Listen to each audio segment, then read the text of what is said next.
Dr. Juliet Wu, Half Moon Bay, California. Dr. Wu rode in the back seat of a black government SUV.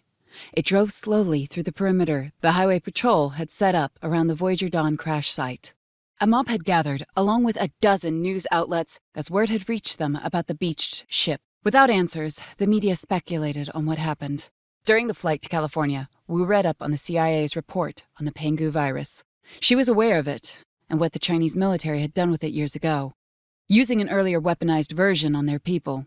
She had advised the president back then of the need to get our hands on a virus sample. What little information had been smuggled out frightened her. It would appear the Defense Department finally listened. However, they failed to advise her and the CREC of the operation, where she could have given them greater insight on how to transport the sample back to the United States properly.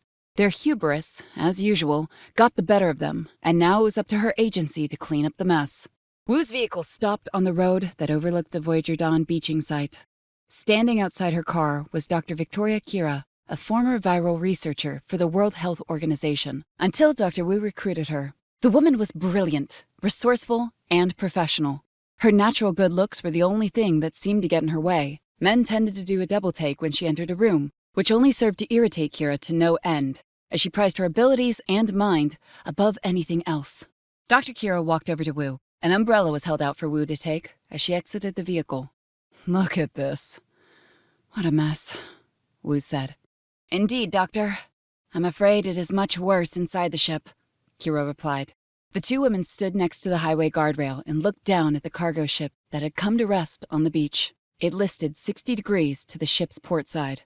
"How many?" Wu asked.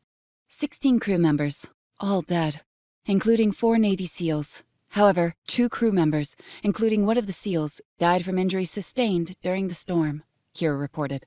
"Why did those fools go through the storm while carrying the worst virus we've ever discovered instead of around it?" Wu asked. "They tried. Langley wanted the samples back in the U.S. as quickly as possible. The Chinese are not too thrilled about the attack on their island either. They're making quite the fuss about it," Kira answered. "Covering their ass, more like it. If this gets out, China will ensure everyone knows they kept the virus locked away, safe, and far from any civilian population. Damn the fact they weaponized the thing in the first place," Wu said. Wu turned away from the Voyager Dawn and said, "All right, let me see them." The two women walked down the shoulder of the road until they came to a long series of trailers with CERC markings on the sides. Inside, the containers were broken into segments of independent rooms filled with medical equipment. Glass barriers separated each room, which was currently occupied. They arrived on the scene when the discovery of the Voyager Dawn was made.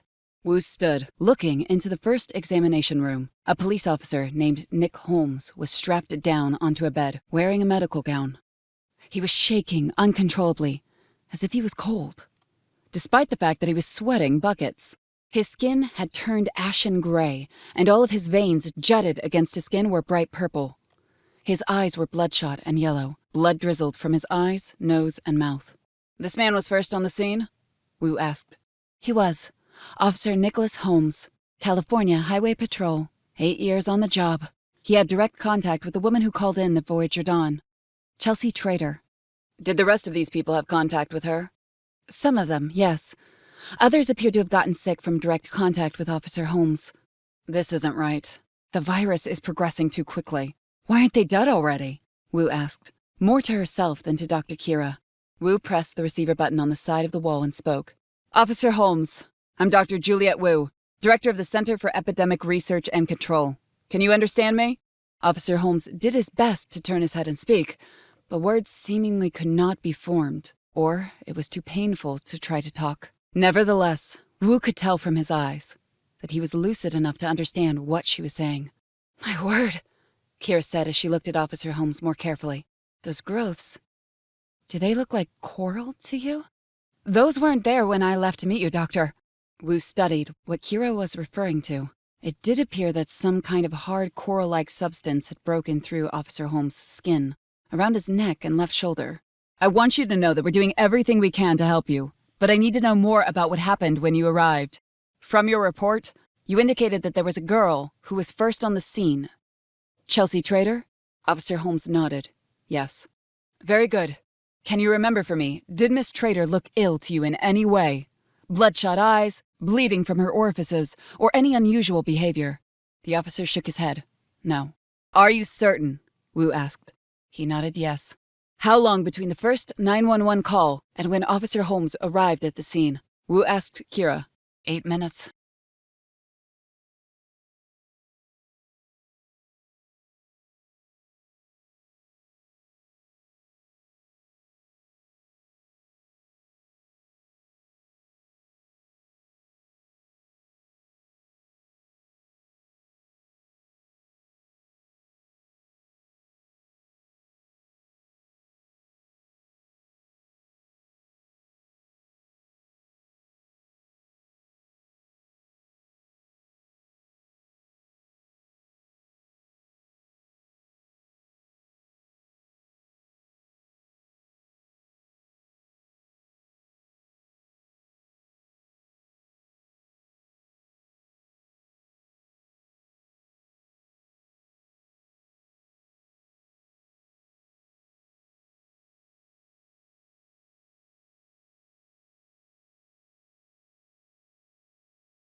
And how long before Officer Holmes and the others first began showing signs of infection?